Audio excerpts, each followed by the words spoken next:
Friends, तैयारी के आगमन का जो इनिशिएटिव है, जो ऑफर हम लेकर आए हैं, इसकी पूरी डिटेल आपको वीडियो के लास्ट में मिलेगी। निर्णय IAS by officers for future officers. Hello friends, welcome to the session and also welcome to the channel. So in the series of discussion of content of industrial relations and labor laws, which is a very important component of your UPSC EPFO examination, today we are going to discuss a very important act, that is Industrial Employment Standing Orders Act 1946. बहुत important act है। अगर हम इसको examination point of view से देखें तो काफी questions यहां पर आ चुके हैं इस पर्टिकुलर एक्ट से, और इजी एक्ट है, आपको बहुत ज्यादा डिफिकल्टी नहीं जाएगी यहां पर इस एक्ट को समझने में। तो जो भी इंपॉर्टेंट प्रोविजंस हैं उसको यहां पर हम इस एक्ट में कवर करेंगे, ठीक है। And I will also let you know कि कहां से किस टाइप के क्वेश्चन जो है वो आपके एग्जाम में पूछे जा सकते हैं, किस प्रोविजन में से किस टाइप का क्वेश्चन फ्रेम हो सकता है इस पर्टिकुलर एक्ट में, वो भी मैं आपके साथ यहां पर डिस्कस करूंगा। और मुझे उम्मीद है कि जो पहले सेशंस हो चुके हैं, चाहे वो सोशल सिक्योरिटी के हो, चाहे वो इंडस्ट्रियल रिलेशंस के हो, मुझे उम्मीद है कि आपने उसे जरूर देखा होगा। अगर आपने नहीं देखा है तो प्लीज आप जाइए प्लेलिस्ट पर, वहां पर जाकर आप इसका एक्सेस ले सकते हैं, या डायरेक्टली वीडियोस वाले सेक्शन में जाकर भी आप वहां पर वीडियोस देख सकते हैं। गाइस, बहुत इंपॉर्टेंट है क्योंकि आपके एग्जामिनेशन में ये सारी चीजें बहुत पूछी जाती हैं। और अगर मैं लेबर लॉज की बात करूं तो इंडस्ट्रियल रिलेशन से ज्यादा वेटेज लेबर लॉज का है आपके ईपीएफओ वाले एग्जामिनेशन में, राइट। तो यहां पर लेबर लॉज वाली कैटेगरी को बिल्कुल भी अंडर एस्टिमेट नहीं करना है, बहुत ही इंपॉर्टेंट सब कंपोनेंट है ये। चलिए स्टार्ट करते हैं discussion around the industrial employment standing orders act 1946।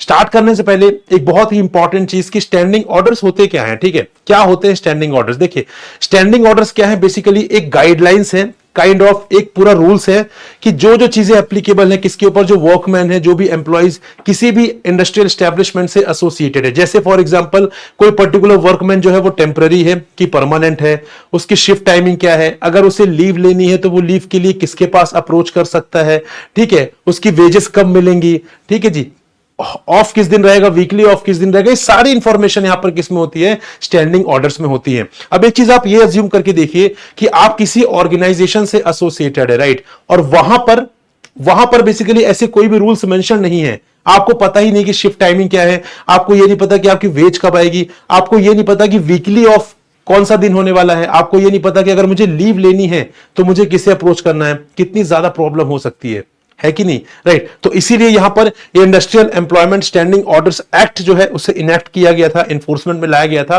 ताकि यहां पे क्लैरिटी रहे। जो भी वर्कमैन एसोसिएटेड है, एप्लीकेबल जो इंडस्ट्रीज है जिनके ऊपर ये एक्ट एप्लीकेबल है, तो वहां पर जो भी वर्कमैन एसोसिएटेड है उन्हें क्लैरिटी होनी चाहिए हर चीज की। जो भी वो काम कर रहे हैं, जो भी उनकी शिफ्ट है, जो भी उनके वर्किंग कंडीशंस है, उन सारी चीजों में क्लैरिटी होनी चाहिए, राइट। चलिए फर्दर स्टार्ट करते हैं गाइस। सबसे पहले आपको हमेशा पता है कि कोई भी एक्ट जो होता है उसे इनेक्ट किया जाता है किसी ना किसी ऑब्जेक्टिव के साथ, ठीक है। आप भी किसी एग्जाम की प्रिपरेशन कर रहे हैं, आपका एक ऑब्जेक्टिव है कि मुझे इस एग्जाम को क्लियर करना है। आप कोई भी काम करते हैं उसके पीछे आपका एक ऑब्जेक्टिव होता है। तो इसी तरीके से जब ये एक्ट इनेक्ट किया गया है तो इसके पीछे भी यहां पर एक ऑब्जेक्टिव है। क्या ऑब्जेक्टिव है?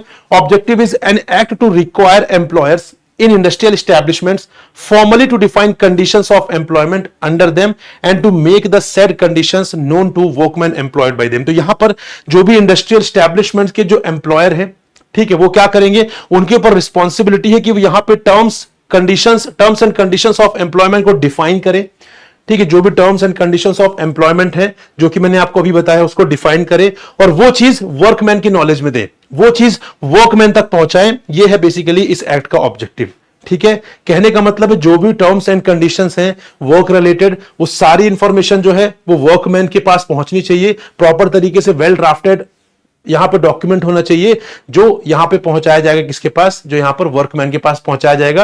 वर्कमैन को सारी इंफॉर्मेशन होनी चाहिए यहां पर कि एक्चुअल में अगर किसी भी चीज, काम से रिलेटेड कोई भी चीज है तो किस तरीके से हो सकती है, ठीक है।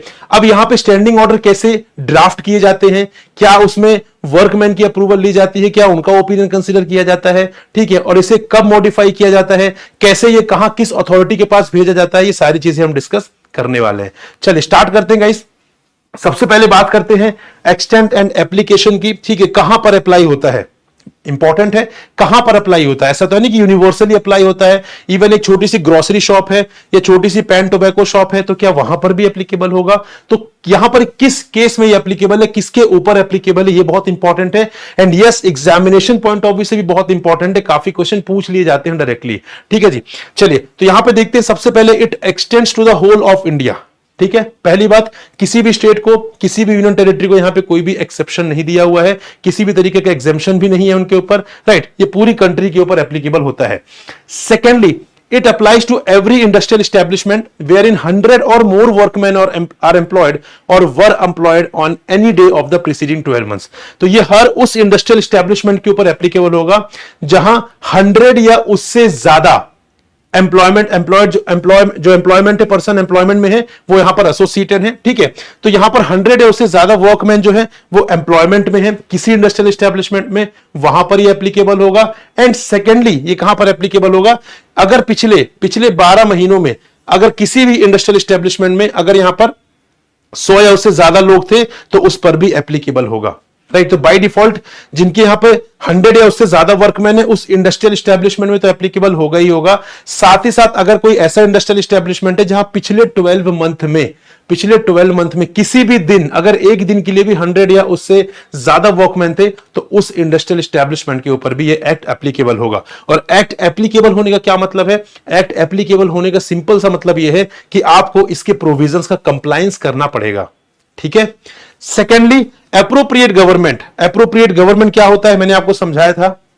जो हमारा पिछला वाला जो हमारा फर्स्ट लेक्चर नंबर फर्स्ट था लेबर लॉस का, वहां पर मैंने आपको समझाया भी था कि एप्रोप्रिएट गवर्नमेंट क्या होती है। तो यहां पे कुछ केसेस में एप्रोप्रिएट गवर्नमेंट होती है सेंट्रल गवर्नमेंट, कुछ केसेस में एप्रोप्रिएट गवर्नमेंट होती है स्टेट गवर्नमेंट। ठीक है, अभी मैं आपको बताता हूं यहां पर। सो एप्रोप्रिएट गवर्नमेंट में after giving not less than 2 months notice apply the provisions of the act to any industrial establishment employing less than 100 members। तो यहां पर अगर एप्रोप्रिएट गवर्नमेंट को लगता है यहां पर कि हमें ये एक्ट किसी ऐसे इंडस्ट्रियल एस्टेब्लिशमेंट पर एप्लीकेबल करना है, ठीक है, जहां पर 100 वर्कमैन नहीं है, क्योंकि बाय डिफॉल्ट तो हमने ये चीज देखी है कि यहां पे 100 वर्कमैन है, वहां पर एप्लीकेबल होगा। लेकिन अगर एप्रोप्रिएट गवर्नमेंट सोचती है कि यहां पर हमें इस एक्ट को अप्लाई करना है ऐसे इंडस्ट्रियल एस्टेब्लिशमेंट में जहां पर 100 से ज्यादा वर्कमैन नहीं है, 100 से काफी कम, हो सकता है 50, हो सकता है 60 हो, ठीक है, तो उस केस में भी अगर एप्रोप्रिएट गवर्नमेंट चाहे तो यहां पर क्या कर सकती है, इस एक्ट को अप्लाई कर सकती है उस पर्टिकुलर इंडस्ट्रियल एस्टेब्लिशमेंट पर। लेकिन उसके लिए यहां पर 2 month का एडवांस नोटिस दिया जाएगा। 2 month का एडवांस नोटिस कौन देगा? एप्रोप्रिएट गवर्नमेंट देगा उस इंडस्ट्रियल एस्टेब्लिशमेंट के एम्प्लॉयर को। ऑब्वियस बात है, प्रिपरेशन करनी पड़ती है। अगर आपके ऊपर कोई लॉ एप्लीकेबल है तो आपको मल्टीपल तरीके से यहाँ पे कुछ प्रीरिक्विजिट्स होते हैं, कुछ कंप्लायंसेस होते हैं, उसका आपको ध्यान रखना होता है। तो इसीलिए 2 month का नोटिस एडवांस दिया जाएगा कि भाई यहां पर हम आपके ऊपर 2 month के बाद ये वाला जो एक्ट है वो अप्लाई करने वाले हैं, तो आप उसके लिए रेडी हो जाइए। जो भी कंप्लायंसेस है वो आपको पूरे करने पड़ेंगे। क्लियर? आगे बढ़ते हैं गाइस। यहां पर definition clause, again very very important. Definition clause हमेशा ही बहुत इंपॉर्टेंट होती है। अंडरस्टैंडिंग पॉइंट ऑफ व्यू से तो होती है, एग्जामिनेशन पॉइंट ऑफ व्यू से भी होती है। डेफिनेशन डायरेक्टली एग्जाम में भी पूछ ली जाती है, ठीक है, और कई बार एक ही डेफिनेशन आपको मल्टीपल एक्ट्स में मिलेगी। जैसे एप्रोप्रिएट गवर्नमेंट की ही डेफिनेशन आप ले सकते हैं, आप वेज की डेफिनेशन ले सकते हैं। ये ऐसी डेफिनेशंस हैं जो आपको बहुत सारे एक्ट्स में मिल जाएंगी, लेकिन कहीं कहीं इसमें क्या होगा, मीनिंग्स अलग होंगे। किसी एक्ट में इसका मीनिंग थोड़ा अलग होगा, किसी एक्ट में मीनिंग इसका थोड़ा और अलग होगा, राइट। तो जब हम बात कर रहे हैं इस एक्ट की, अगर इस एक्ट में डिस्प्यूट आ रहा है तो इस एक्ट में क्या डेफिनेशन दी हुई है उसको रेफर करके यहां पे उसका रिजोल्यूशन जो है वो किया जाता है। अभी मैंने आपको बताया था एप्रोप्रिएट गवर्नमेंट के बारे में कि एप्रोप्रिएट गवर्नमेंट यहां पर चाहे तो इस एक्ट को ऐसे इंडस्ट्रियल एस्टेब्लिशमेंट पर अप्लाई कर सकती है जहां पर ये 100 वर्कमैन वाली जो लिमिट है वो नहीं एप्लीकेबल है, वहां पर कम लोग एम्प्लॉयड है, बट स्टिल वहां पे भी इस एक्ट को अप्लाई किया जा सकता है। क्लियर? अब यहां पे अगर मैं बात करूं appropriate government, so in respect of industrial establishment under the control of central government और रेलवे, तो ऐसा कोई भी इंडस्ट्रियल एस्टेब्लिशमेंट जो सेंट्रल गवर्नमेंट के अंडर में है या रेलवेज के अंडर में है, ठीक है, या जो मेजर पोर्ट्स है हमारी कंट्री के, जो माइन है और ऑयल फील्ड है, इनके केस में क्या होगा, इनके केस में appropriate government will be the central government. तो सेंट्रल गवर्नमेंट यहां पे एप्रोप्रिएट गवर्नमेंट होगी। एंड अगर हम बात करें in relation to all other cases, state government will be the appropriate government, ठीक है। इसीलिए यहां पर कहीं पर सेंट्रल गवर्नमेंट नहीं है, कहीं पर स्टेट गवर्नमेंट नहीं है, एप्रोप्रिएट गवर्नमेंट है। तो जो भी इंडस्ट्रियल एस्टेब्लिशमेंट यहां पर स्टेट के अंडर आते हैं उसका एप्रोप्रिएट गवर्नमेंट उसके लिए स्टेट गवर्नमेंट होगी, और उसके अलावा ये वाले जो केसेस हैं उस केस में यहां पर central government will be the appropriate government. Clear? Moving ahead, अगला जो डेफिनेशन है दैट इज एम्प्लॉयर। एम्प्लॉयर की डेफिनेशन पढ़ना क्यों जरूरी है? एम्प्लॉयर की डेफिनेशन पढ़ना इसलिए जरूरी है क्योंकि ये एम्प्लॉयर की ही रिस्पॉन्सिबिलिटी कि वो स्टैंडिंग ऑर्डर प्रिपेयर करे, ठीक है? तो अगर ये क्लैरिटी नहीं है, मान लीजिए एक्ट एप्लीकेबल है, कोई पर्सन बोलता मैं तो एम्प्लॉयर हूं ही नहीं, अगर मैं एम्प्लॉयर नहीं हूं तो मेरे ऊपर रिस्पॉन्सिबिलिटी भी नहीं है स्टैंडिंग ऑर्डर ड्राफ्ट करने की। तो यहां पर यह चीज क्लियर होनी चाहिए कि स्टैंडिंग ऑर्डर कौन ड्राफ्ट कर रहा है, एम्प्लॉयर कौन है, क्योंकि जो एम्प्लॉयर होगा वही स्टैंडिंग ऑर्डर भी यहां पर ड्राफ्ट करने की रिस्पॉन्सिबिलिटी होगी, ठीक है जी? तो यहां पे एम्प्लॉयर कौन है? Employer means an owner of an industrial establishment to which this act applies, ठीक है? तो यहां पर कोई भी ऐसा इंडस्ट्रियल एस्टेब्लिशमेंट जिस पर ये एक्ट एप्लीकेबल है, उस इंडस्ट्रियल एस्टेब्लिशमेंट का जो ओनर है वो यहां पे एम्प्लॉयर माना जाएगा। और साथ ही साथ यहां पे कुछ और कैटेगरीज को भी ऐड किया गया है। फैक्ट्री के केस में मैनेजर ऑफ द फैक्ट्री को भी एम्प्लॉयर कंसिडर किया जाएगा, जो फैक्ट्री को मैनेज कर रहा है, जो फैक्ट्री में मैनेजर है, उसे भी एम्प्लॉयर कंसिडर किया जाएगा। इसका मतलब है रिस्पॉन्सिबिलिटी उस पर्सन की है कि यहां पर वो स्टैंडिंग ऑर्डर को ड्राफ्ट करे, ठीक है, और इफेक्ट में लेकर आए। In any industrial establishment under the control of any government in India, the authority appointed or the head of the department if no authority is appointed। तो कोई ऐसा इंडस्ट्रियल एस्टेब्लिशमेंट जो किसी भी गवर्नमेंट के अंडर हो, चाहे वो स्टेट गवर्नमेंट हो, चाहे वो सेंट्रल गवर्नमेंट हो, उस केस में यहां पर एम्प्लॉयर किसे कंसिडर किया जाएगा? अगर कोई डेडिकेटेड अथॉरिटी अपॉइंट की गई है उस इंडस्ट्रियल एस्टेब्लिशमेंट के रिगार्डिंग, देन वो अथॉरिटी। अगर नहीं की गई है तो फिर हेड ऑफ द डिपार्टमेंट जो भी होगा वो बेसिकली यहां पर कंसीडर किया जाएगा। In any other industrial establishment, जो इन दोनों ही केसेस में फॉल नहीं होते हैं, any person responsible to the owner for the supervision and control of the industrial establishment. तो जो इन दोनों कैटेगरीज में नहीं आ रहे हैं, उसके अलावा जो इंडस्ट्रियल एस्टेब्लिशमेंट है वहां पर ऐसा कोई पर्सन जो यहां पर रिस्पॉन्सिबल है सुपरविजन के लिए, वहां पे चीजों को मैनेज करने के लिए, किसको रिस्पॉन्सिबल है? ओनर को। होता है ना, कंपनी का मालिक तो हर जगह यहां पे चीजें मैनेज नहीं कर सकता। जो कंपनी का मालिक है, जो इंडस्ट्रियल एस्टेब्लिशमेंट का ओनर है, वो अपने अंडर में मैनेजर्स हायर कर लेता है, फिर मैनेजर सारी चीजें मैनेज करते हैं। तो ऐसा पर्सन जो यहां पे सुपरविजन के लिए रिस्पॉन्सिबल है ओनर को, तो बेसिकली वो पर्सन भी यहां पर एम्प्लॉयर कंसीडर किया जाएगा। और एम्प्लॉयर कंसीडर किया जाने का सिंपल सा मतलब यही है कि रिस्पॉन्सिबिलिटी उस पर्सन की भी होगी कि भाई आपको यहां पे स्टैंडिंग ऑर्डर जो है उसका ड्राफ्ट तैयार करना है और आपको उसे इन्फोर्समेंट पे लाना है, और साथ ही साथ इस एक्ट में जो भी प्रोविजंस है उनका भी कंप्लायंस आपको करना है, राइट? आगे बढ़ते हैं इंडस्ट्रियल एस्टेब्लिशमेंट। गाइस, हमने इंडस्ट्रियल एस्टेब्लिशमेंट बार बार टर्म यूज कर लिया, तो इंडस्ट्रियल एस्टेब्लिशमेंट है क्या? ठीक है, तो यहां पर ऐसा कोई स्पेसिफिक डेफिनेशन नहीं दी गई इंडस्ट्रियल एस्टेब्लिशमेंट की, और आपके लिए इतना इंपॉर्टेंट है भी नहीं, ठीक है, क्योंकि एग्जामिनेशन में ये नहीं पूछा जाएगा कि इंडस्ट्रियल एस्टेब्लिशमेंट क्या है। Got it? बट एक ब्रीफ आइडिया होना चाहिए कि industrial establishment define in the payment of wages act. तो पेमेंट ऑफ वेजेस एक्ट में एक डेफिनेशन दी हुई है इंडस्ट्रियल एस्टेब्लिशमेंट की, उसे जो भी डेफिनेशन में वहां चीजें मेंशन है वो इंडस्ट्रियल एस्टेब्लिशमेंट मानी जाएंगी, ठीक है। अब factory as defined in the factories act, factories act में जो फैक्ट्री की डेफिनेशन है उन फैक्ट्रीज को भी इंडस्ट्रियल एस्टेब्लिशमेंट माना जाएगा इस पर्टिकुलर एक्ट में, स्टैंडिंग ऑर्डर वाले एक्ट में, ठीक है। इसका मतलब जो वहां पर फैक्ट्री है उनके ऊपर ये एक्ट भी एप्लीकेबल होगा। Further railway is defined in the Indian railways act, जो रेलवे है उसके ऊपर भी ये एक्ट एप्लीकेबल होगा, राइट, क्योंकि रेलवे को भी यहां पर कंसीडर किया जा रहा है इंडस्ट्रियल एस्टेब्लिशमेंट इस पर्टिकुलर एक्ट में। The establishment of a person who, for the purpose of fulfilling a contract with the owner of any industrial establishment, employs workmen। तो यहां पर ऐसा कोई establishment, ठीक है, जहां पर बेसिकली कोई कॉन्ट्रैक्ट है ओनर के बीच में, तो इसके साथ ही साथ क्या किया जा रहा है कि वहां पे वर्कमैन को हायर किया जा रहा है, एम्प्लॉयमेंट में रखा जा रहा है, तो उसे भी यहां पर इंडस्ट्रियल एस्टेब्लिशमेंट कंसीडर किया जाएगा। अब यहां पर इंडस्ट्रियल एस्टेब्लिशमेंट आपके एग्जामिनेशन में नहीं पूछा जाएगा कि what is the meaning of industrial establishment, but क्योंकि टर्म हम बार बार यूज कर रहे हैं तो मैं आपको स्कोप बताना चाह रहा था कि स्कोप कितना है इसका कोई छोटा सा स्कोप नहीं है। आप देखिए यहां पर पेमेंट ऑफ वेजेस एक्ट में जो भी इंडस्ट्रियल एस्टेब्लिशमेंट है उन्हें भी कवर कर लिया गया है, सारी फैक्ट्रीज जो फैक्ट्रीज एक्ट में डिफाइंड है उन्हें भी कवर कर लिया गया है, रेलवे को कवर कर लिया। कहने का मतलब इसका स्कोप जो है बहुत ब्रॉड है, बहुत वास्ट स्कोप है, ठीक है। तो कहने का मतलब यही है कि यहां पर जो ये एक्ट एप्लीकेबल होगा बहुत सारे इंडस्ट्रियल एस्टेब्लिशमेंट्स पर होगा। चलिए, अब यहां पर अगर मैं बात करूं आपको स्टैंडिंग ऑर्डर, तो अगर मैं स्टैंडिंग ऑर्डर का यहां पर आपको डेफिनेशन दूं तो ये बेसिकली यहां पर देखिए, एक्चुअल में ये पूरा कंप्लीट नहीं है बट स्टिल मैं आपको यहां पर एक हिंट देना चाहता हूं किस टाइप की चीजें यहां पर स्टैंडिंग ऑर्डर में रहेंगी। So means rules relating to matter set out in the schedule, ठीक है। अब यहां पर देखिए जैसे क्लासिफिकेशन ऑफ वर्कमैन, क्या वो परमानेंट है, टेम्पररी है, अप्रेंटिस है, प्रोबेशनर्स है या बदली है। Manner of intimating to workman periods and hours of work, holiday, pay day and wages, किस तरीके से यहां पर वर्कमैन को जो है ये इन्फॉर्म किया जाएगा कि आपको कितने घंटे काम करना है, ठीक है। साथ ही साथ आपका पे डे कौन सा होगा, पे डे मतलब आपको किस दिन आपको पेमेंट मिलेगी, आपका वेज रेट क्या होगा, आपकी शिफ्ट वर्किंग क्या होगी, अटेंडेंस कैसे मार्क करना है आपको, लेट आने पर क्या प्रोविजन है, ठीक है, अगर आपको यहां पर लीव चाहिए या हॉलीडे का क्या प्रोविजन है उसे कैसे पता चलेगा।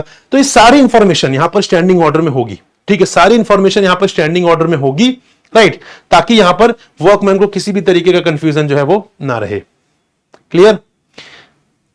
चलिए अब आगे बढ़ते हैं, कोर प्रोविजंस पर आते हैं। यहां पर जो हमारे कोर प्रोविजंस हैं इस पर्टिकुलर एक्ट से रिलेटेड, जहां से क्वेश्चन पूछे जाते हैं, मैक्सिमम क्वेश्चन जहां से पूछे जाते हैं।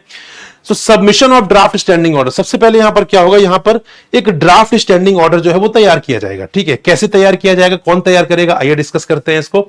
सो within 6 month from the date on which this act becomes applicable to an industrial establishment, जब भी यहां पर किसी भी इंडस्ट्रियल एस्टेब्लिशमेंट पर जब ये एक्ट एप्लीकेबल होगा, ठीक है ना, हो सकता है कि आज की डेट में कोई ऐसा इंडस्ट्रियल एस्टेब्लिशमेंट हो जिसके ऊपर ये एक्ट एप्लीकेबल ना हो रहा हो, ठीक है जी, लेकिन हो सकता है कल से एप्लीकेबल हो। जैसे हमने देखा था ना वहां पर कि वहां पर 100 या उससे ज्यादा वर्कमैन वाली जो कैटेगरी थी, मान लेते हैं अभी किसी ऑर्गेनाइजेशन में, किसी इंडस्ट्रियल एस्टेब्लिशमेंट पे 90 वर्कमैन काम कर रहे हैं, ठीक है जी, अब वो इंडस्ट्रियल एस्टेब्लिशमेंट के डेफिनेशन में भी आता है जो हमने डिस्कस किया है।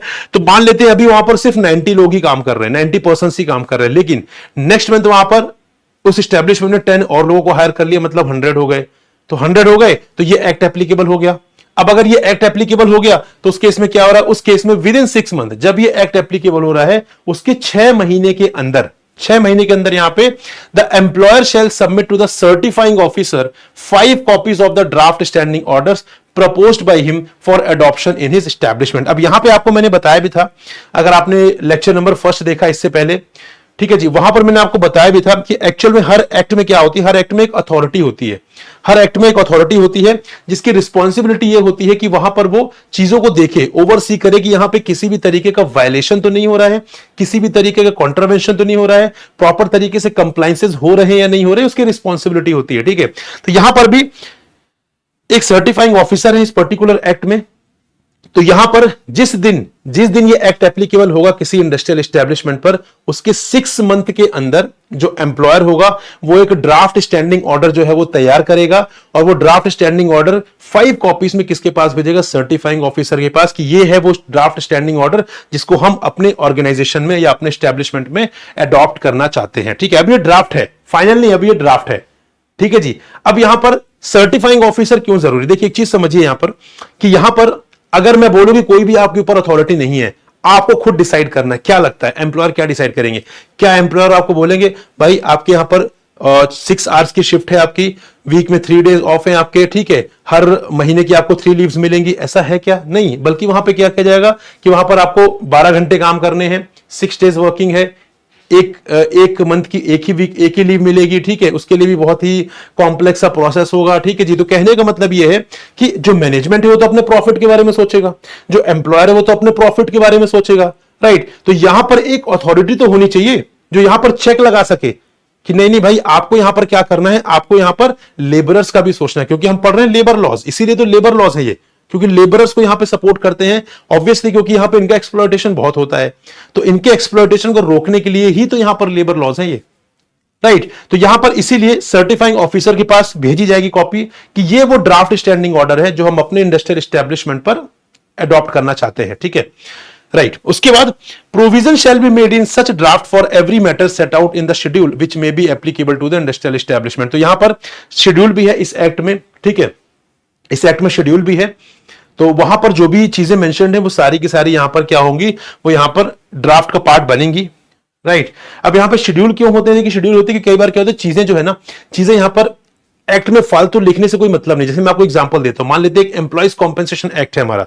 अब एम्प्लॉइज कॉम्पेंसेशन एक्ट में रिस्पॉन्सिबिलिटी है, यहां पर लाइबिलिटी है एम्प्लॉयर के ऊपर कि जब भी in the course of basically business, in the course of his employment, अगर किसी पर्सन का एक्सीडेंट होता है जिसकी वजह से उसे इंजरी होती है, ठीक है, तो वो कॉम्पेंसेशन पे करेगा। अब इंजरी तो मल्टीपल तरीके की हो सकती है, हो सकता है आपको यहां पे दिखाई देना बंद हो गया, हो सकता है आपको सुनाई देना बंद हो गया हो सकता है आपका हैंड कट हो गया, हो सकता है कि यहां पर किसी पर्सन का लेग कट हो गया हो सकता है यहां पर हाथ टूट गया, हो सकता है पैरालिसिस आ गया हो। तो कहने का मतलब ऐसी बहुत सारी डिसेबिलिटीज है जो हो सकती हैं, या डेथ भी हो सकती है। तो ये सारी डिसेबिलिटीज एक्ट में ना मेंशन करके एक अलग से शेड्यूल ऐड कर देते हैं, ठीक है। एक्ट फालतू में बड़ा होता है, इसलिए शेड्यूल एक ऐड कर देते हैं वहां पर कि भाई शेड्यूल में, वहां पर शेड्यूल का रेफरेंस दे दिया जाता है। उसी तरीके से यहां पर ड्राफ्ट स्टैंडिंग ऑर्डर में क्या क्या मैटर्स आने चाहिए उसके लिए भी एक शेड्यूल दिया गया है, उसमें वहां पर शेड्यूल में सारी चीजें, सारे एजेंडा वो मेंशन किए गए हैं।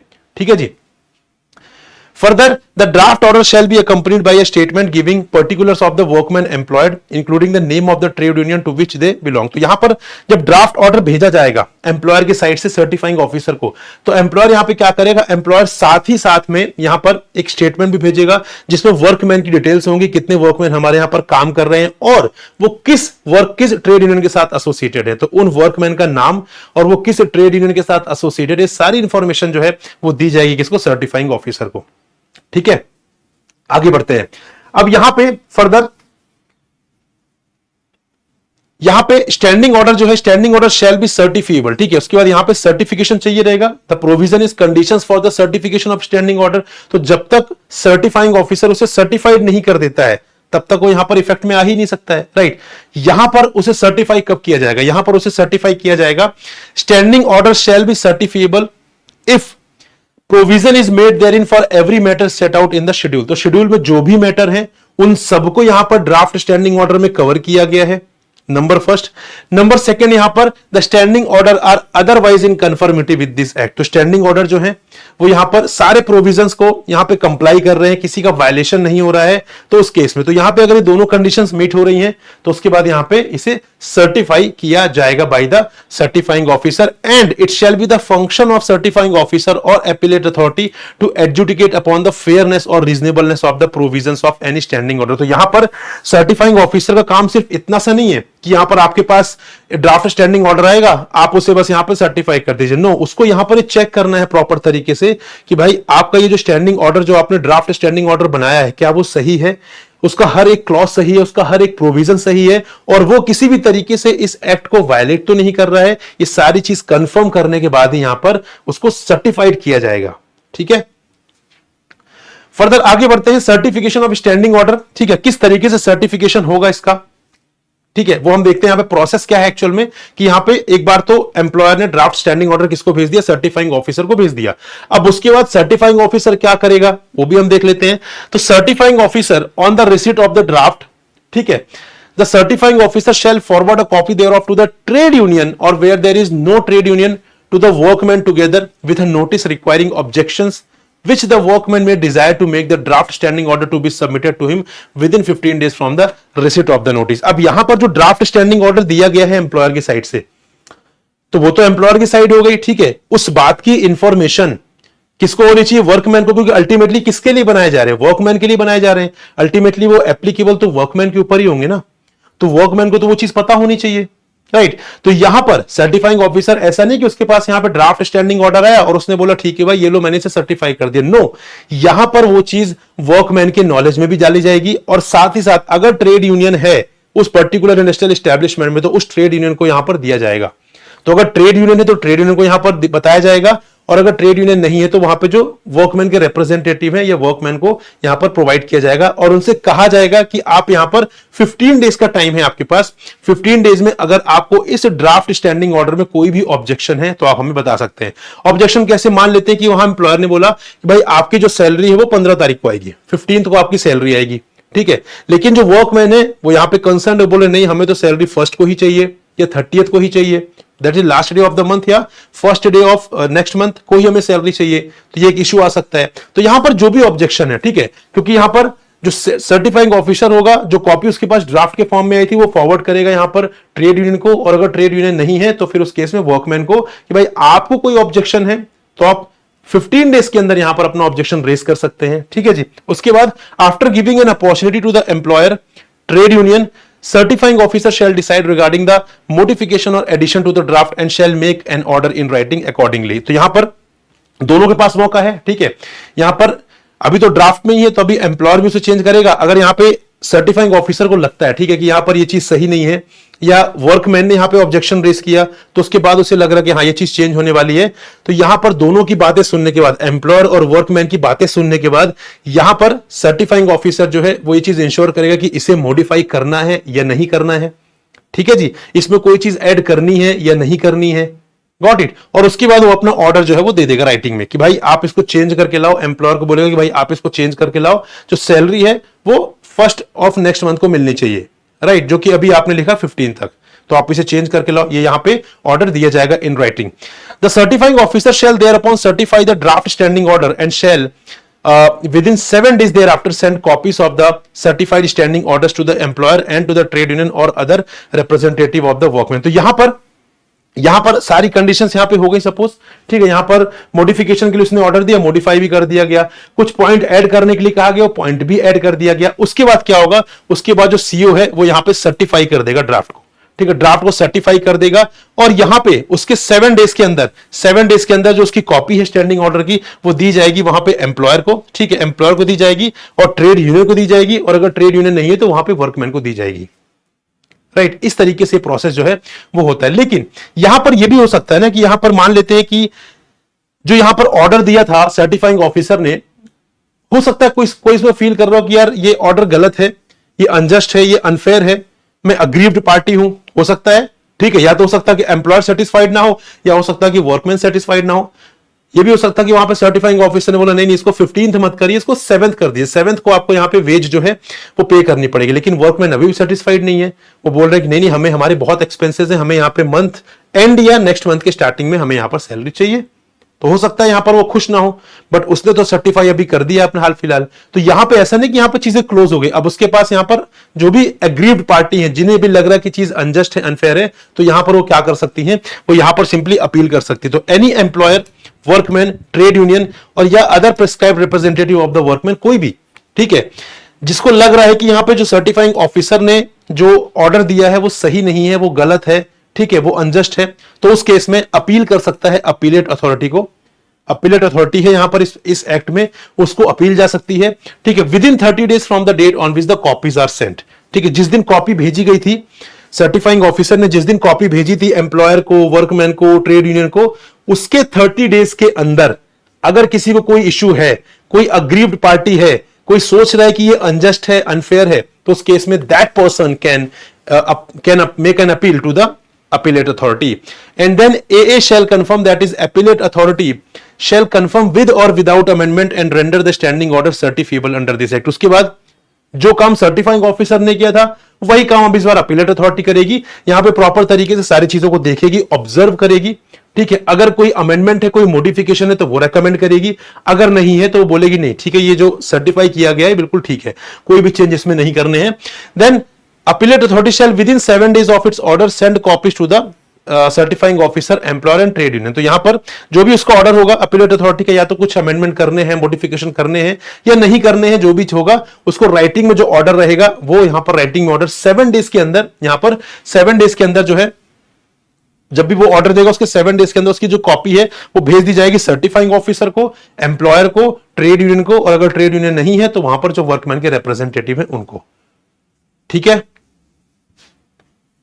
चलिए आगे बढ़ते हैं। यहां पर date of operation of standing order, ठीक है। अब यहां पर स्टैंडिंग ऑर्डर बन गया, चलिए मान लेते हैं सर्टिफाइंग ऑफिसर से होकर गुजरा, वहां पर हो गया, अगर नहीं हुआ तो फिर अपीलेट अथॉरिटी ने उसे अप्रूव कर दिया बाद में, या मॉडिफिकेशन भी हो गया जो भी उसने सजेस्ट किया था, मतलब यहां पे स्टैंडिंग ऑर्डर तैयार हो गया। लेकिन वो अब स्टैंडिंग ऑर्डर इफेक्ट में कब से आएगा, ये इंपॉर्टेंट क्वेश्चन है भाई। आज से इमीडिएट इफेक्ट में आएगा, कल से आएगा, अगले महीने आएगा, 6 महीने बाद आएगा, नेक्स्ट ईयर आएगा, कब आएगा, right, this is the question. तो यही है यहां पर प्रोविजन, और ये सारे प्रोविजन जो कोर प्रोविजन हम डिस्कस कर रहे हैं सारे के सारे बहुत इंपॉर्टेंट है गाइस। डायरेक्टली यहां पे एग्जाम में क्वेश्चन आता है, डायरेक्टली आपके जो बेयर एक्ट है वहां से लाइन पिक की जाती है और वहां से सीधा का सीधा कॉपी पेस्ट किया जाता है।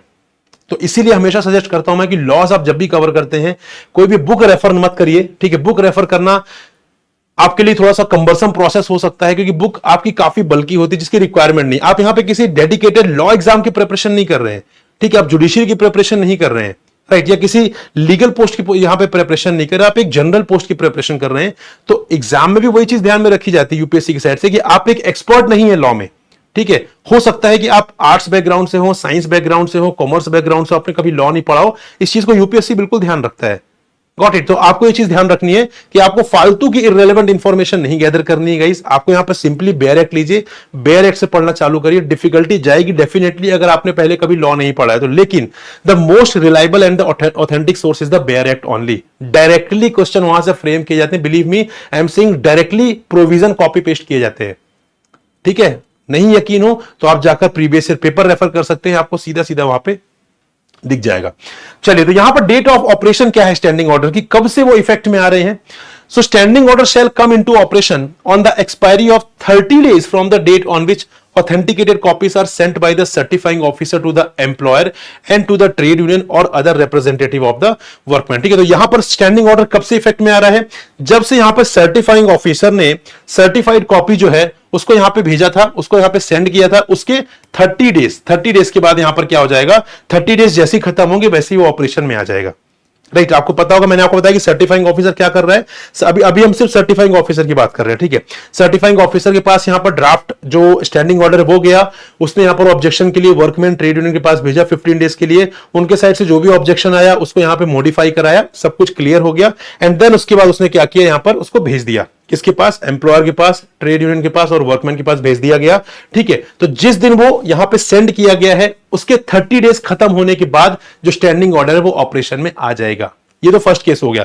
सेकंड केस मान लेते हैं कि यहां पर अपील हो गई, यहां पर अपील हो गई, ये भी हमने देखा था अपीलेट वाला।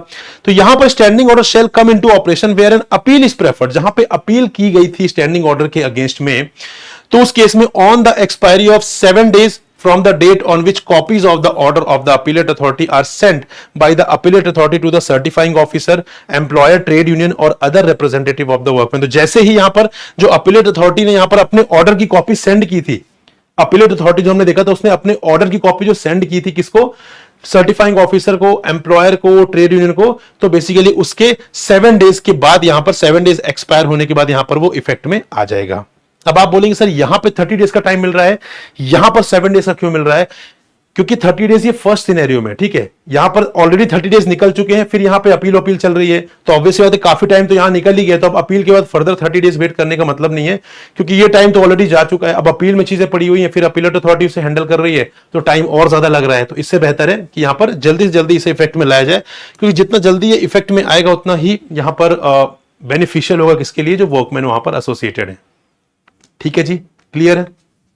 चलिए आगे बढ़ते हैं। रजिस्टर ऑफ स्टैंडिंग ऑर्डर्स, यहां पे एक register of standing orders maintain किया जाएगा। अब यहां पर फ्रेंड्स एक चीज समझिए, जो डेज है, जो टाइमलाइन जो मेंशन है यहां पर, ठीक है, 30 डेज, 7 डेज, ये बहुत इंपॉर्टेंट है। एग्जाम में क्वेश्चन डायरेक्टली आते हैं यहां से।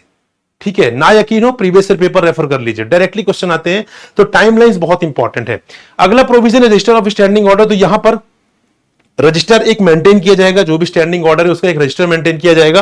कौन मेंटेन करेगा, यहां पे मेंटेन ऑब्वियस सी बात है, यहां पे सर्टिफाइंग ऑफिसर मेंटेन करेगा। So copy of all standing orders as finally certified shall be filed by the certifying officer in a register. तो जो भी यहां पे स्टैंडिंग ऑर्डर जिन्हें यहां पे सर्टिफाई किया गया उसके लिए एक डेडिकेटेड रजिस्टर मेंटेन किया जाएगा बाय द सर्टिफाइंग ऑफिसर कि हमने ये स्टैंडिंग ऑर्डर जो है उसे यहां पे सर्टिफाई कर दिया गया है। बस सिंपल सा प्रोविजन है। आपके एग्जाम में ये पूछा जा सकता है कि रजिस्टर कौन मेंटेन करेगा स्टैंडिंग ऑर्डर का, एम्प्लॉयर मेंटेन करेगा, ट्रेड यूनियन मेंटेन करेंगे, अपीलेट अथॉरिटी करेगी, या सर्टिफाइंग ऑफिसर करेगा। तो you must know that certifying officer will maintain the register related to the standing order certified by him. Got it. Posting of standing orders, अब यहां पे standing orders हो गए जी, सब कुछ फाइनल हो गया, ठीक है, इफेक्ट में आ गया। अब यहां पर उसको कहीं ना कहीं तो लगाना पड़ेगा, ठीक है, अदरवाइज कैसे इंफॉर्मेशन मिलेगी भाई। आप एक एक वर्कमैन को तो अलग अलग जाकर देंगे नहीं कि ये लो स्टैंडिंग ऑर्डर की कॉपी, ये लो स्टैंडिंग ऑर्डर की कॉपी, बल्कि उस स्टैंडिंग ऑर्डर को आप एक जगह कहीं पर पोस्ट कर देंगे। ठीक है जी, यहां पर देखिए, the text of the standing order is finally certified be prominently posted by the employer in English and in the language understood by the majority of his workman. ठीक है जी, तो यहां पर जो भी सर्टिफाइड, जो भी यहां पर जो स्टैंडिंग ऑर्डर सर्टिफाई हो चुका है, ठीक है, उसकी एक कॉपी कहां पर पोस्ट की जाएगी, उसकी कॉपी पोस्ट की जाएगी सबसे पहली बात तो इंग्लिश में, और एक दूसरी वो लैंग्वेज में जो मेजॉरिटी ऑफ द वर्कमैन वहां पर समझते हैं। It can be Hindi, it can be any regional language, ठीक है, बट द थिंग इज कि जो मेजॉरिटी ऑफ द वर्कमैन वहां पे इंडस्ट्रियल एस्टेब्लिशमेंट में एसोसिएटेड है, वो जो लैंग्वेज समझते हैं, एक उस लैंग्वेज में और एक इंग्लिश लैंग्वेज में वो बेसिकली पेस्ट की जाएगी कहां पर, near the entrance through which the majority of the workmen enter the industrial establishment and in all departments thereof where the workmen are employed। ठीक है, तो कहां पर जो मेन एंट्रेंस है जहां से जो वर्कमैन एंटर होते हैं, सारे वर्कमैन जहां से एंटर होते हैं, ऑब्वियसली बात है एक मेन गेट तो होता ही है जहां से सारे वर्कमैन एंटर होते हैं, एक तो वहां पर आपको पोस्ट करना पड़ेगा और एक हर डिपार्टमेंट में जहां पर वर्कमैन एसोसिएटेड उन सारे ही डिपार्टमेंट में आपको उसको यहां पर पोस्ट करना पड़ेगा। ठीक है, ताकि वो उसे पढ़ सके। ऐसा नहीं कि यहां पर जो फाइनल सर्टिफाइड जो कॉपी है, जो फाइनल सर्टिफाइड ऑर्डर है, यहां पर स्टैंडिंग ऑर्डर है, वो आपने कहां लगा दिया, एम्प्लॉयर ने अपने केबिन में लगा के रख लिया, अब किसी को पता ही नहीं चल रहा है। और गॉट इट, तो यहां पे आइडिया क्या है, आइडिया तो ये कि यहां पे स्टैंडिंग ऑर्डर किसके इंफॉर्मेशन के लिए, जो वर्कमैन काम कर रहे हैं उनके लिए बनाया गया है, तो उनको उन तक पहुंचना तो चाहिए। ठीक है, सबसे अच्छा तरीका है एंट्रेंस पे लगा दीजिए जहां पर सारे वर्कमैन एंटर होते हैं अपने अपने शिफ्ट पर, और एक अलग अलग डिपार्टमेंट जहां पर भी वर्कमैन एसोसिएटेड है उन सारे डिपार्टमेंट से आप उसे यहां पर पोस्ट कर दीजिए।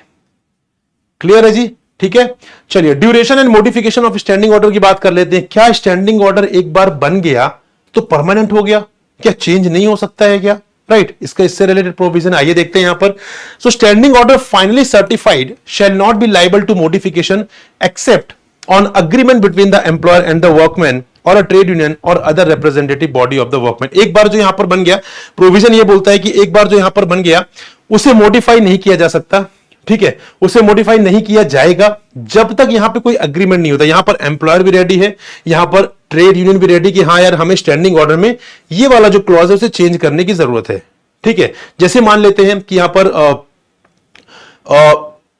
पर हम मान लेते हैं कि यहां पर आप पंक्चुअलिटी की बात करते हैं। ठीक है, कि आपको डेली किस टाइम पर ऑफिस पहुंचना है, अगर आप वहां पर नहीं पहुंचे, आप 5 मिनट्स अगर आप लेट पहुंचे तो आपकी हाफ डे की सैलरी डिडक्ट हो जाएगी। तो यहां पर वर्कमैन जो ट्रेड यूनियन है वो सोच रहे हैं ये तो बहुत ही हार्श पेनल्टी है भाई, 5 मिनट्स तो कोई भी किसी भी वजह से लेट हो सकता है। अब उसके चक्कर में हर दिन तो इंसान बहुत एडवांस में निकल नहीं सकता है। ठीक है, किसी दिन ऐसी चीज हो सकती है, ट्रैफिक बहुत हो सकती है, कुछ एक्सीडेंट हो सकता है जिसके चलते वो लेट हो सकता है, तो उसमें हाफ ऑफ द डे की पेनल्टी डिडक्ट नहीं करनी चाहिए।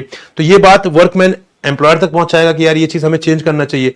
एम्प्लॉयर भी रेडी होगा, ठीक है कोई बात नहीं, बिल्कुल सही है, ऐसा तो चीजें हो सकती हैं किसी के साथ भी। तो अगर दोनों अग्री कर रहे हैं कि यार स्टैंडिंग ऑर्डर में ये वाला जो क्लॉज है हमें चेंज करना चाहिए, तो फिर उस केस में क्या हो सकता है, उस केस में यहां पर उसे मॉडिफाई किया जा सकता है। ठीक है, उस केस में उसे मॉडिफाई किया जा सकता है स्टैंडिंग ऑर्डर को। Standing order finally certified shall not be liable to modification until the expiry of 6 month from the date on which the standing order और the last modification thereof came into operation. ठीक है, अब यहां पर ऐसा नहीं कि आज हमने चेंज कर लिया फिर वापस से कल मैं पहुंच गया, बीइंग एन वर्कमैन फिर कल से कल फिर पहुंच गया, यार मुझे ये वाला क्लॉज भी ठीक नहीं लग रहा, इसे भी चेंज कर लेते। नो, एक बार आपने चेंज जो फाइनल सर्टिफाइड ऑर्डर होगा वो, या अगर उसे मॉडिफाई किया गया है वो, उसको 6 महीने के अंदर नहीं चेंज किया जा सकता। 6 मंथ्स के अंदर फाइनली उसे यहां पर मॉडिफाई नहीं किया जा सकता। जो फर्स्ट टाइम जो यहां पर सर्टिफाइड स्टैंडिंग ऑर्डर आया था उसको 6 मंथ के अंदर मॉडिफाई नहीं किया जा सकता, और उसके बाद जब भी यहां पर मॉडिफिकेशंस लाए जा रहे हैं स्टैंडिंग ऑर्डर में, उन सारे मॉडिफिकेशंस के 6 महीने के अंदर उन्हें फर्दर यहां पे नहीं किया जा सकता। तो ये इंपॉर्टेंट है, 6 मंथ वाला जो क्लॉज है आपका ये बहुत इंपॉर्टेंट है। ठीक है जी, तो यहां पे एटलीस्ट 6 मंथ हो गए हो लास्ट मॉडिफिकेशन से, उसके बाद ही आप फर्दर न्यू मॉडिफिकेशन वहां पे कर सकते हो। ठीक है, अगर मॉडिफिकेशन नहीं हो रहा है कोई बात नहीं, तो यहां पर जब भी मॉडिफिकेशन करना पड़ेगा उसके लिए यहां पे म्यूचुअल अग्रीमेंट होगा between the employer and the trade union और वर्कमैन। ठीक है, उस तरीके से कर सकते हैं, लेकिन वहां पे 6 मंथ हो गए जो लास्ट मॉडिफिकेशन हुआ था, अदरवाइज ऐसे तो रोज ही चेंज होगा फिर।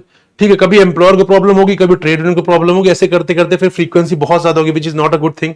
गॉट इट, तो यहां पे 6 मंथ का यहां पे मिनिमम गैप होना चाहिए। राइट, अब यहां पे एक प्रोविजन है पेमेंट ऑफ सब्सिस्टेंस अलाउंस का। ठीक है, पेमेंट ऑफ सब्सिस्टेंस अलाउंस का एक प्रोविजन है, अगेन इंपॉर्टेंट है। आई गेस लास्ट टाइम ये क्वेश्चन आया था 2023 में, आई डोंट रिमेंबर एक्चुअली कि ईओ में आया था या एपीएफसी में आया था, क्योंकि उस टाइम पर तो एग्जाम अलग अलग ही हुए थे। तो यहां पर सब्सिस्टेंस अलाउंस का एक प्रोविजन है that where any workman is suspended by the employer pending investigation of misconduct against him. मान लीजिए किसी पर्सन के अगेंस्ट में कोई मिसकंडक्ट की कंप्लेंट है, ठीक है जी, मिसकंडक्ट की कंप्लेंट है किसी पर्सन के अगेंस्ट में, किसी एम्प्लॉय के अगेंस्ट में, उसे वहां पर इंक्वायरी स्टार्ट कर देगा और उसे वहां पर सस्पेंड कर देगा। कई बार होता है ना कि आपके अगेंस्ट में अगर यहां पर कुछ मिसकंडक्ट के जो चार्जेस होते हैं वो होते हैं, आपको सस्पेंड कर दिया था इंक्वायरी के चलते, ताकि आप इंक्वायरी में किसी भी तरीके का हर्डल क्रिएट ना कर सकें। तो यहां पर कोई भी पर्सन ऐसा है जिसके अगेंस्ट में यहां पर मिसकंडक्ट का एक चार्जेस है और इन्वेस्टिगेशन चल रही है, ठीक है, इन्वेस्टिगेशन चलते चलते उसे सस्पेंड कर दिया गया यहां पर, तो उस केस में क्या होगा, एम्प्लॉयर जो है उस पर्टिकुलर सस्पेंडेड वर्कमैन को सब्सिस्टेंस अलाउंस देगा। क्योंकि ऑब्वियसली बात है उसे जॉब से टर्मिनेट तो नहीं किया गया है, उसकी सर्विसेज खत्म तो नहीं हुई है, वो सस्पेंड किया गया है। अब सस्पेंड होने का ये मतलब तो नहीं कि उसे कुछ भी पैसे नहीं मिलेंगे भाई, वो उसकी फैमिली है, उसे बहुत कुछ चीजें इंश्योर करनी है, हो सकता है उसके बच्चे पढ़ाई करते हो, ठीक है, फैमिली का एक्सपेंडिचर है, अपना एक्सपेंडिचर है, हेल्थ एक्सपेंडिचर, बहुत सारे खर्चे होते हैं। तो अगर आप सस्पेंशन के टाइम पर पैसे रोक देंगे तो उसके लिए तो बहुत डिफिकल्ट हो जाएगा, ठीक है। हो सकता है कल को बाद में वो जो चार्जेस थे वो फॉल्स निकले, वो प्रूव ना हो, तो इसमें सफर कौन करेगा? सफर तो वो वर्कमैन ही करेगा भाई। अगर आपने उसे उस टाइम के लिए, जिस टाइम पर वो सस्पेंडेड था, आपने उस टाइम के लिए उसे कुछ पैसे ही नहीं दिए, ठीक है, तो फिर तो उसके लिए तो बहुत डिफिकल्ट हो जाएगा सरवाइव करना।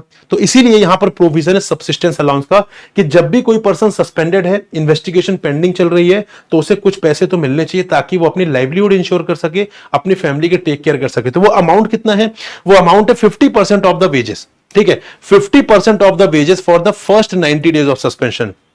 अगर पहले 90 दिनों की बात है, पहले 90 दिन तक, मतलब हो सकता है कि 1 महीने, 1.5 महीने, 2 महीने, 2.5 महीने, 3 महीने तक सस्पेंड है, तो मैक्सिमम 90 डेज तक उसको यहां पर क्या होगा? 50% ऑफ द वेजेस, जो 50% ऑफ वेजेस जो उसको वेजेस मिलती थी, उसका 50% उसे मिलेगा। फॉर एग्जांपल अगर उसे वेजेस मिल रही थी 5,000 रुपीज, ठीक है, तो यहां पर उसे 2500 दिया जाएगा 3 महीने तक, 90 डेज तक। जब से उसे सस्पेंड किया गया है तब से 90 डेज तक उसे 2500 पर मंथ दिया जाएगा। और उसके बाद 75% of such wages for the remaining period. हो सकता है कि वो इन्वेस्टिगेशन जो है वो 90 डेज से ज्यादा चल रही हो, है ना, 90 डेज से ज्यादा स्ट्रेच हो गई हो वो इन्वेस्टिगेशन, तो उसके बाद क्या होगा? जैसे 90 डेज क्रॉस होंगे उसके बाद जो मंथ होंगे उसमें उसको 75% दिया जाएगा। ऐसा क्यों?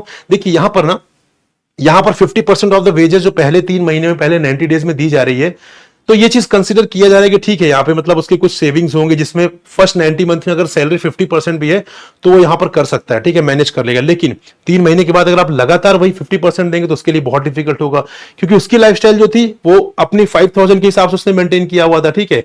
अब उसके बाद सडनली आपने उसको 2500 देना चालू कर दिया, उसके लिए बहुत डिफिकल्ट होगा भाई। फर्स्ट 3 मंथ में तो उसने सेविंग से मैनेज कर लिया, लेकिन सेविंग्स खत्म भी हो जाती हैं, राइट। तो इसलिए उसको बढ़ाकर यहां पे 75% कर दिया गया। अगर इन्वेस्टिगेशन चल रही है उसके बाद, ठीक है, उसके बाद इन्वेस्टिगेशन स्ट्रेच हो रही है, हो सकता है 6 महीने चली जाए, तो फर्स्ट 3 मंथ्स 50%, बाद के 3 मंथ्स 75% ऑफ द वेजेस जो भी उसको यहां पर मिलती थी सस्पेंशन के पहले। क्लियर है जी? ठीक है, राइट। अब यहां पे सब्सिस्टेंस अलाउंस की बात करें, अगर कोई भी डिस्प्यूट अराइज होता है, ठीक है, किसी भी तरीके का डिस्प्यूट अराइज होता है, if any dispute arises regarding the subsistence allowance payable to the workman और the employer concern may refer the dispute to the labour court constituted under the Industrial Disputes Act within the local limits of whose jurisdiction the industrial establishment is situated। अब देखिए यहां पे हो रहा है कि यहां पर अगर कुछ सब्सिस्टेंस अलाउंस से रिलेटेड कुछ डिस्प्यूट हो रहा है, ठीक है, कि यहां पर अगर सब्सिस्टेंस अलाउंस मिल ही नहीं रहा है, उस पर्सन को सब्सिस्टेंस अलाउंस दिया ही नहीं जा रहा है, ठीक है, या कम दिया जा रहा है या लेट दिया जा रहा है, तो यहां पर डिस्प्यूट हो सकता है। तो वर्कमैन या एम्प्लॉयर, कोई भी, दोनों में से किसी भी केस में अगर कोई भी डिस्प्यूट हो रहा है तो कोई भी पर्सन जो है वो यहां पर क्या कर सकता है? वो लेबर कोर्ट में जाकर यहां पे अपना मैटर जो है वो लिस्ट करा सकता है कि भाई मुझे ये जो मेरा इश्यू से रिजॉल्व कराइए, क्योंकि ऑब्वियसली बात है एक अथॉरिटी तो होनी चाहिए हमेशा ना। अगर अथॉरिटी नहीं होगी तो जो कमजोर होगा उसका एक्सप्लॉयटेशन होना बिल्कुल तय है, ठीक है। तो एक अथॉरिटी होनी चाहिए कि अगर किसी भी तरीके का इश्यू आता है, सब्सिस्टेंस अलाउंस नहीं दिया जा रहा है, लेट दिया जा रहा है, कम दिया जा रहा है, तो उस केस में एटलीस्ट वो पर्सन किसी को अप्रोच तो करे ताकि उसका जो राइट है वो उसे मिल सके, ठीक है। तो ऐसा नहीं कि सिर्फ वर्कमैन ही जा सकता, अगर एम्प्लॉयर को कोई इशू तो एम्प्लॉयर भी वहां पर लेबर कोर्ट जा सकता है, but labour court is the authority. Exam में आ सकता है कि किस पर्टिकुलर अथॉरिटी के पास यहां पर वो एम्प्लॉयर जाएगा या वर्कमैन जाएगा, so that is the labour court which is constituted under the industrial disputes act 1947। जब हम इंडस्ट्रियल डिस्प्यूट्स एक्ट पढ़ेंगे तो फिर मैं आपको वहां पर चीजें समझाऊंगा, राइट, ठीक है जी। फर्दर अब यहां पे temporary application of model standing order, इससे रिलेटेड एक क्वेश्चन आया था 2023 में। तो यहां पर प्रोविजन है कि मॉडल स्टैंडिंग ऑर्डर मतलब जो एक मॉडल स्टैंडिंग ऑर्डर जो यहां पे मॉडल प्रोवाइड किया गया इस एक्ट में। So model standing order formed under the industrial employment standing orders act 1946। यहां पे इस एक्ट में एक मॉडल स्टैंडिंग ऑर्डर भी दिया गया है कि अगर आपको नहीं समझ में आ रहा, आप as it is model standing order को भी अपने यहां पर इंप्लीमेंट कर सकते हैं, ठीक है। So that shall not apply to an establishment in respect of which the appropriate government is the state of Gujarat or the state of Maharashtra, ठीक है। तो जहां पर भी ऐसे इंडस्ट्रियल एस्टेब्लिशमेंट जहां पर appropriate government state of Gujarat है या स्टेट ऑफ महाराष्ट्र है, उनके ऊपर वो जो मॉडल स्टैंडिंग ऑर्डर है वो एप्लीकेबल नहीं होंगे। ये एक फैक्चुअल इंफॉर्मेशन है जो एग्जाम में आई थी और आपसे स्टेट का नाम ही पूछ लिया गया था कि किन स्टेट के ऊपर ये जो टेम्पररी मॉडल स्टैंडिंग ऑर्डर है वो यहां पर एप्लीकेबल नहीं होते हैं। तो वो स्टेट ऑफ महाराष्ट्र और स्टेट ऑफ गुजरात है, ठीक है जी। क्लियर है, राइट? ठीक है, फर्दर आगे बढ़ते हैं। पेनल्टीज एंड प्रोसीजर, वैसे पेनल्टीज इंपॉर्टेंट नहीं है, मैंने आपको पहले बताया सेक्शन नंबर और पेनल्टीज आपके एग्जामिनेशन के लिए इंपॉर्टेंट नहीं है, बट यहां पे पेनल्टी बताने का मेरा पर्पस ये है कि मैं यहां पर एक चीज आपको ये बताना चाह रहा था कि no court inferior to that of a metropolitan magistrate और judicial magistrate of the second class shall try any offence. तो यहां पर कोई भी ऑफेंस अगर कमिट होता है इस पर्टिकुलर एक्ट में, जो भी हमने प्रोविजंस देखे हैं या और जो रिमेनिंग प्रोविजन है, जहां पर भी कोई भी यहां पर ऑफेंस कमिट होता है तो उस केस में किसके पास वो चीज जाएगी, वो जो मैटर है वो जाएगा यहां पर या तो मेट्रोपॉलिटन मजिस्ट्रेट के पास या judicial magistrate of second class के पास, वो ही यहां पर ऑफेंस का ट्रायल करेंगे। ठीक है जी, तो ये अथॉरिटी आपको याद रखनी है, ये आपको कोर्ट याद रखनी है आपको, ये इंपॉर्टेंट है आपके लिए एग्जामिनेशन पॉइंट ऑफ व्यू से। फर्दर चीजें आ सकती हैं, डिस्ट्रिक्ट कोर्ट और सेशंस कोर्ट, हाई कोर्ट, ठीक है, तो आपको याद रखना है कि या तो मेट्रोपॉलिटन मजिस्ट्रेट या फिर judicial magistrate of second class. Judicial magistrate of first class भी होता है तो आपसे वो भी आ सकता है ऑप्शन में, तो ये आपको याद रखना है। बाकी पेनल्टीज का सच कुछ भी नहीं कि आपको पेनल्टीज याद करनी है, penalties are not important for the examination, right guys?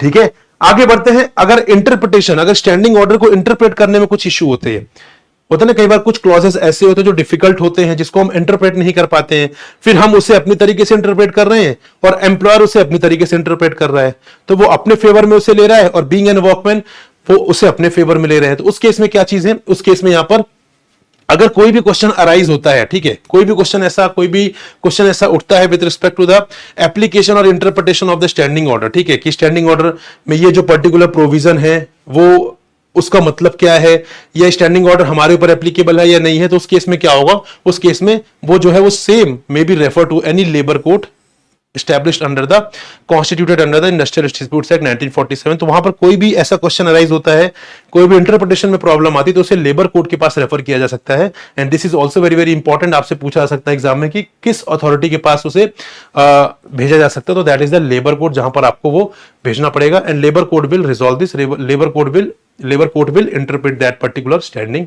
Order.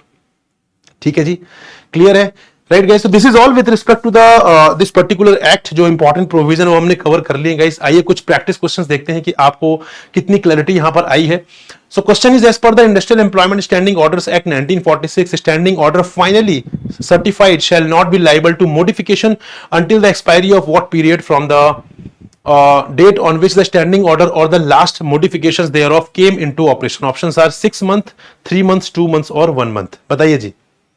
Right answer is option number A, that is 6 month, जो हमने देखा था।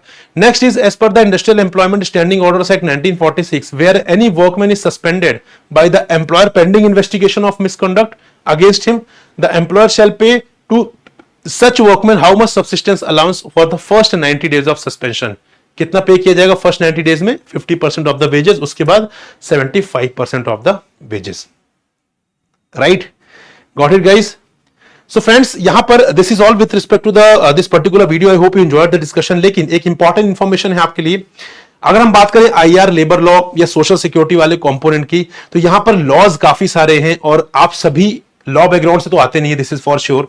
आपने कभी लॉ भी नहीं पढ़ा होगा, this is also for sure. ठीक है, तो यहां पर उस केस में हमने आपके लिए कॉम्प्रिहेंसिव कोर्स यहां पे स्टार्ट किया है और साथ में स्पेशल कोर्स भी है आपके लिए। दोनों ही स्पेशल कोर्स में स्पेशल कंपोनेंट जैसे IR, labour law, social security, accounts, auditing, ये वाले हैं। कॉम्प्रिहेंसिव कोर्स में सारे के सारे कंपोनेंट्स कवर कराए जाएंगे और वहां पर इसे हम बहुत ही ईजी तरीके से समझने वाले हैं। ठीक है, बहुत इजी तरीके से हम यहाँ पे लॉस को समझेंगे। मैं आपको यहाँ पे सारे लॉस पढ़ाऊंगा बहुत अच्छे तरीके से। लगभग आपको यहाँ पे 16-17 लॉस पढ़ने हैं टोटल, इंक्लूडिंग लेबर लॉज और सोशल सिक्योरिटी एक्ट। क्या पढ़ना मैंडेटरी है? जी हाँ, पढ़ना मैंडेटरी है, बहुत ज्यादा इंपॉर्टेंट है गाइस। ठीक है, लॉज से मोस्ट ऑफ द क्वेश्चन आते हैं। जहां तक मुझे याद है 2023 में सारे क्वेश्चन लेबर लॉज से ही आए थे, आईआर से एक भी क्वेश्चन नहीं आया था। ये मैं नहीं बोल रहा हूं कि आईआर यहाँ पे वीक कंपोनेंट है, बट द थिंग इज की जो फैक्ट है मैं आपको वो बता रहा हूं। ठीक है, तो यहाँ पे कॉम्प्रिहेंसिव कोर्स के साथ जुड़िए गाइस। आप इसके साथ हमारे साथ प्रिपरेशन कर सकते हैं, अभी आपके पास टाइम भी है और काफी अच्छी पोजीशन भी है, काफी अच्छी वैकेंसी भी है। तो अपनी जो अपॉर्चुनिटी से मिस मत करिए, क्योंकि ये रेगुलर एग्जाम नहीं है। हो सकता है अगले साल ना आए, हो सकता है उसके अगले साल भी ना आए। तो आज जब आपके हाथ में अपॉर्चुनिटी है तो उसे ग्रैब करिए। ठीक है, और यहाँ पे उसे ग्रैब करके आप यहाँ पे बन सकते हैं ईओ या एपीएफसी।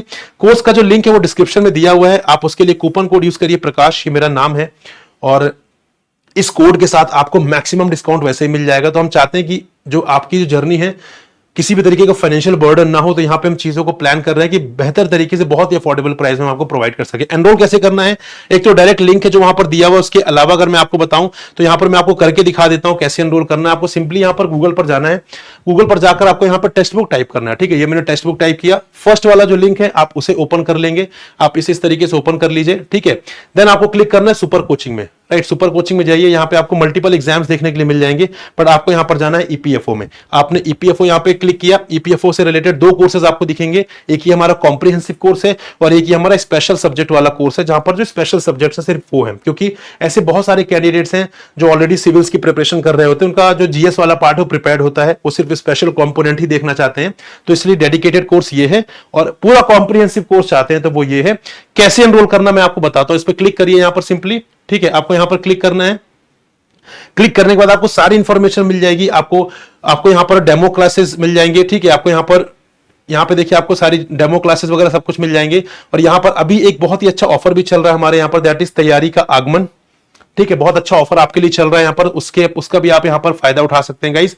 तो यहां पर आपको सारी इंफॉर्मेशन मिल जाएगी, चाहे अगर मैं बात करूं डेमो क्लासेस की, फैकल्टी इंफॉर्मेशन की, नोट्स की, आपको सारी इंफॉर्मेशन मिल जाएगी। ये सारी फैकल्टीज हैं, ठीक है जी। ये देखिए, ये हूं मैं, ठीक है, राइट। और यहाँ पे आपको डेमो क्लासेस देखने के लिए मिल जाएंगी सारे फैकल्टीज की। यहाँ पे सारे फैकल्टीज के नेम है, आप क्लिक करेंगे आपको यहाँ पर डेमो क्लासेस मिलेंगी। जैसे यहाँ पर आपने मेरे नाम पे क्लिक किया, आपको यहाँ पे दिखेगा social security, industrial relations, economy, आपको इन सारे के सारे जो है डेमो क्लासेस भी आप देख सकते हैं, ठीक है। एंड देन उसके बाद आप यहाँ पे नोट्स भी देख सकते हैं, ये नोट्स के भी कुछ यहाँ पे पीडीएफ आपको मिलेंगे, ताकि आपको एक आइडिया लग जाए किस तरीके से यहाँ पर चीजें प्रोवाइड की जा रही हैं।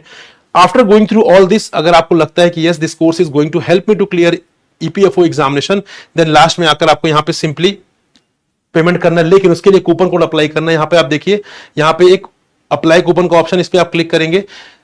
यहां पे आपको कोड, अगर कोई कोड पहले से एंटर दिखेगा आपको तो आपको उसे यहां पर डिलीट करना पड़ेगा, ठीक है। अगर नहीं है तो फिर आप यहां पे सीधा मेरा नेम एंटर करिए, प्रकाश, आपने क्लिक किया यहां पर, ठीक है जी। और यहां पर आपको ये देखिए 2499 पे, अभी कितना दिख रहा था, अभी दिख रहा था 2999, and now you can get at just 2499। और यहां पर उसको भी आप ईएमआई पर पे कर सकते हैं, ठीक है। 2 ईएमआई आपके लिए अवेलेबल है, देन उसके बाद यहां पे आप पेमेंट कर सकते हैं। Got it. तो अगर आप कूपन कोड अप्लाई करेंगे तो ही आपको यहाँ पे मैक्सिमम डिस्काउंट मिलेगा, अदरवाइज फिर आपको जो मेन अमाउंट है, जो ग्रॉस अमाउंट है, वही आपको पे करना पड़ेगा। Got it.